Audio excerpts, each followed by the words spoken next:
Hello everyone, my name is Vik. तो आज हम करेंगे क्लास 8 के साइंस का chapter 10, reaching the age of adolescence. Reproductive organ के बारे में पढ़ा होगा और बहुत सारी चीज़ें पढ़ी होंगी। और अब हम इस चैप्टर में पढ़ेंगे हार्मोन्स के बारे में और चाइल्ड से कैसे हम अडल्ट की ग्रो करते हैं उसके बारे में। Adolescence and puberty. एडोलसेंस क्या होता है? जैसे 13 to 18, 18 to 19, ये जो एज चलती जाती है 40 तक। जैसे एक चाइल्ड बॉर्न हुआ और वो 40 तक क्या रहेगा, वो एडोलसेंस रहेगा, क्योंकि उसमें ग्रोथ होती रहेगी, कुछ ना कुछ ग्रोथ होती रहेगी। और जो टीनेज होती है उसमें जो एक चाइल्ड होता है वो अपना गोल सेट करता है। एक टीनेज हुई, उसमें चाइल्ड बिगड़ गया तो बिगड़ गया और फिर उसे कोई सुधार नहीं सकता। लेकिन अगर सुधर गया और कामयाब बनने का सोचा तो उसे कामयाब बनने से भी कोई नहीं रोक सकता। और प्यूबर्टी क्या होती है? हमारी बॉडी के अंदर बहुत सारे चेंजेस होते हैं ड्यूरिंग प्यूबर्टी, क्योंकि प्यूबर्टी वही चेंज है जो हमारी बॉडी में हो रहा है। जो सारे चेंजेस होते हैं उनको हम प्यूबर्टी कहते हैं। चेंज एट प्यूबर्टी, जैसे प्यूबर्टी बताया कि जो भी हमारी बॉडी में चेंजेस होते हैं उनको हम प्यूबर्टी कहते हैं। Increase in height, change in body shape, voice change, ये सब हम पढ़ेंगे। ये सब हमारी बॉडी में चेंजेस होते हैं। इंक्रीज इन हाइट, हमारी हाइट जैसे हम पैदा होते हैं, फिर हमारी हाइट बढ़ते हैं, फिर बढ़ती जाती है, फिर बढ़ती जाती है, हम एक अडल्ट बन जाते हैं। तो यही होती है हाइट का बढ़ना। हम पोषण ले रहे हैं, उसकी वजह से हमारी जो हाइट है वो बढ़ रही है। और हमारी हाइट जो है वो कब तक बढ़ती, बहुत जल्दी कब बढ़ती है हमारी, जब हम 18 ईयर के हो जाते हैं तब हमारी हाइट जो है वो और भी ज़्यादा ग्रो अच्छे से होने लगती है। उस स्टेज में हम अपनी हाइट को बढ़ा भी सकते हैं और हम अपनी हाइट को घटा भी सकते हैं। जितने हमें उतने भी रह सकते हैं या फिर बढ़ा भी सकते हैं।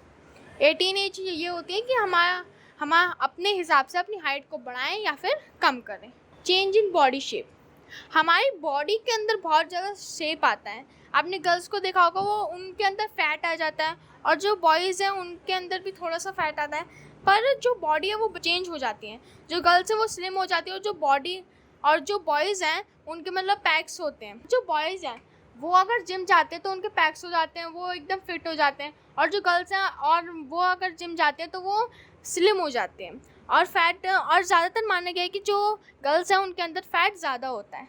वॉइस चेंज, जो एडम एप्पल है वो गर्ल्स एंड बॉयज़ दोनों में होता है, लेकिन जो शो है वो बॉयज़ में करता है। बॉयज़ का एडम एप्पल जो है वो शो करता है, लेकिन जो गर्ल्स का एडम एप्पल है वो शो नहीं करता है। एडम एप्पल में क्या होता है, हमारी जो वॉइस, हमारी लिरिक्स, सब कुछ जो है वो एडम एप्पल में स्टोर होता है। हमारी कितनी तेज़ आवाज़ निकलेगी, और उसमें भारी आवाज़ होती है बहुत। गर्ल्स में भी ऐसा होता है लेकिन वो दिखता नहीं है। वो बॉयज़ की जो भारी आवाज़ होती है वो इसी एडम एप्पल की वजह से होती है।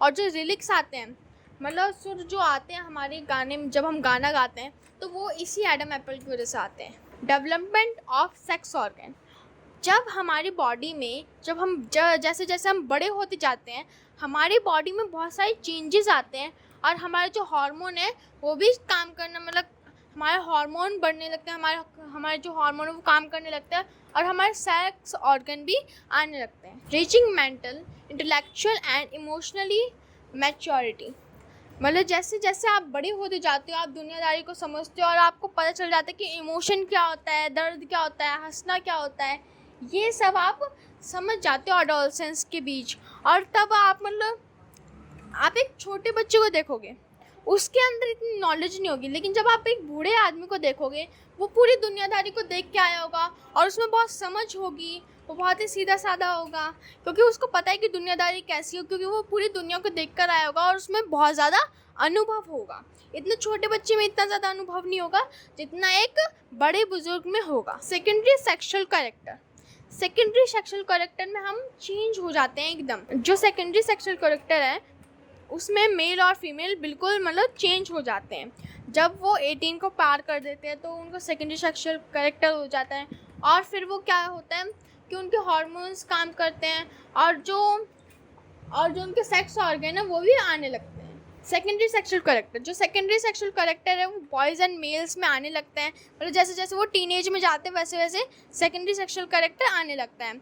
और जो हार्मोन्स है, हार्मोन क्या होता है, वो एक केमिकल सब्सटेंस होते हैं। ये जो हार्मोन्स है वो ये केमिकल सब्सटेंस है जो बॉयज़ एंड गर्ल्स दोनों के बीच में होता है, और हमारे अंदर, सबके अंदर होता है। और इसके ज़रिए पता है हम अपने बॉयज़ के दाने देखे होंगे या फिर गर्ल्स के फेसेस देखे होंगे, तो उनके चेहरों पर कुछ दाने से आ जाते हैं। तो वो इसीलिए होता है क्योंकि हमारे जो हार्मोन्स हैं वो ग्रो होने लगते हैं, वो केमिकल सब्सटेंस होने लगते हैं, या फिर आप कह सकते हो वो रिएक्ट होने लगते हैं। जो हमारे हार्मोन्स है वो बढ़ने लगते हैं, वो रिएक्ट होने लगते हैं। इसकी वजह से क्या होता है, जो हमारे फेस है उस पर दाने आ जाते हैं। Role of hormones in initiating reproductive functions. जो हार्मोन्स का रोल है वो क्या होता है, बॉडी में जैसे एक बच्चा बॉर्न होता है, जैसे वो टीनेज में जाता है, तो टीनेज के दौरान उसके फेस पे दाने हो जाते हैं। इससे पता चल जाता है कि जो हार्मोन्स है उसके वो काम कर रहे हैं और हार्मोन्स बढ़ रहे हैं, अपने आप को बढ़ा रहे हैं। और हार्मोन्स से क्या पता चलता है कि एक बॉयज़ है वो गर्ल्स है, ये हार्मोन्स के चेंजेस आते हैं। जैसे आपने बॉयज़ में देखा होगा थोड़े थोड़े लड़के वाले होते हैं, तो लड़कियों वाले इसलिए होते हैं क्योंकि उनके हार्मोन्स में चेंजेस आते हैं। हार्मोन चेंजेस में हार्मोन्स ये डिसाइड करते हैं कि एक जो बेबी है वो गर्ल बनेगा या फिर बॉय। तो ये सब किस पे डिपेंड होता है, हार्मोन्स पे। और हार्मोन क्या है, एक केमिकल सब्सटेंस है। रिप्रोडक्टिव पैश ऑफ लाइफ इन ह्यूमन। जो आपने मतलब बहुत सारे मतलब अपने एनिमल्स देखे होंगे, वो क्या करते हैं, एग छोड़ते हैं।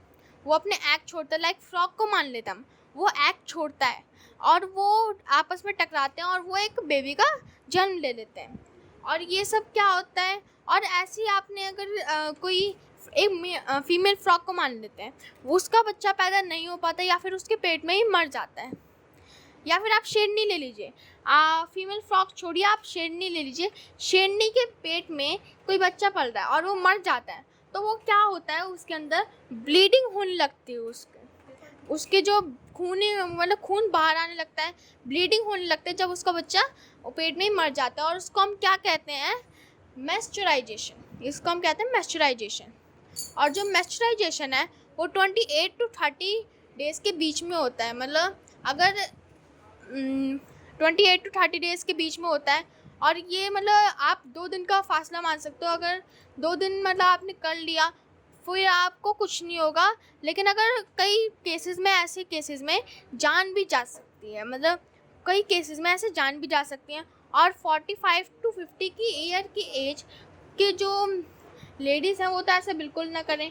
और 28 to 30 डेज़ मतलब ये फिर 2 दिन चलता है, लेकिन ये इसमें बहुत रिस्क होता है क्योंकि इससे जाने भी जा सकती हैं। How is the sex organ of the baby determined.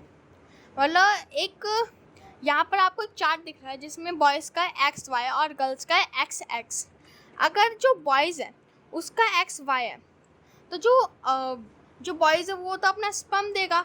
तो जो बॉयज़ पे डिपेंड होता है कि एक बेबी जो है वो मेल जन्मेगा या फिर फीमेल।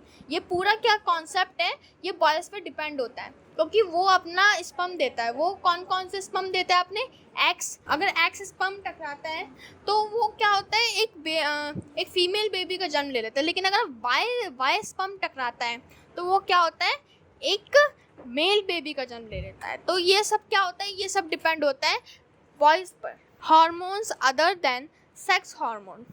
यहाँ पर आपके सामने पूरा चार्ट है कि क्या क्या चेंजेस आते हैं और क्या क्या होता है हमारी बॉडी के अंदर। आपको अपने सर के साइड दिख रहा होगा, ये प्यूबर्टी ग्लैंड है। और उसके नीचे ठीक नीचे, एडम एप्पल के नीचे आपको थायराइड ग्लैंड दिख रहा होगा।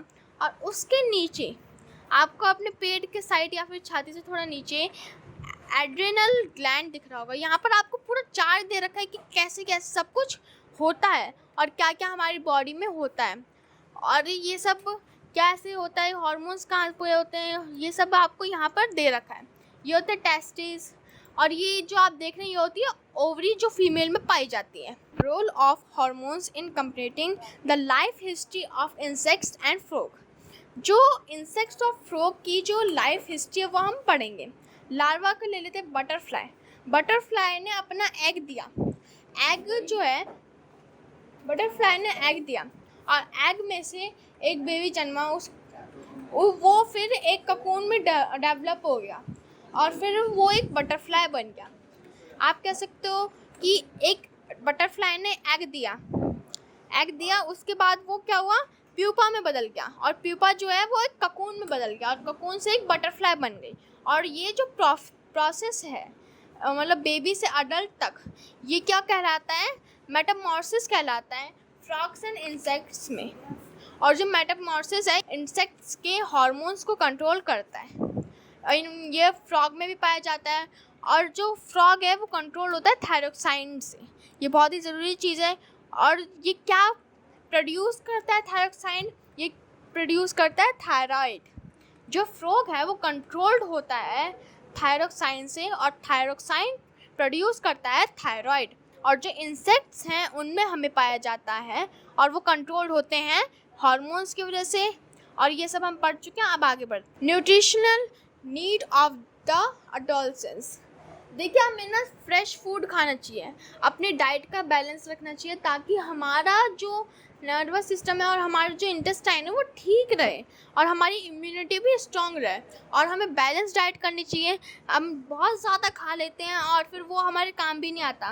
मतलब आप सुबह सबसे ज़्यादा खाइए, दोपहर में थोड़ा सा कम खा लीजिए, और रात को आपको बहुत ही ज़्यादा कम खाना, क्योंकि रात को आप कोई काम तो नहीं करते। लेकिन अगर आप बहुत ज़्यादा खा लेते हैं रात को, तो फिर आपको नींद आने में बहुत टाइम लगता है, क्योंकि जो खाना है वो एनर्जी प्रोड्यूस करेगा, और जब एनर्जी प्रोड्यूस करेगा तो आप सोएंगे कैसे? इसीलिए।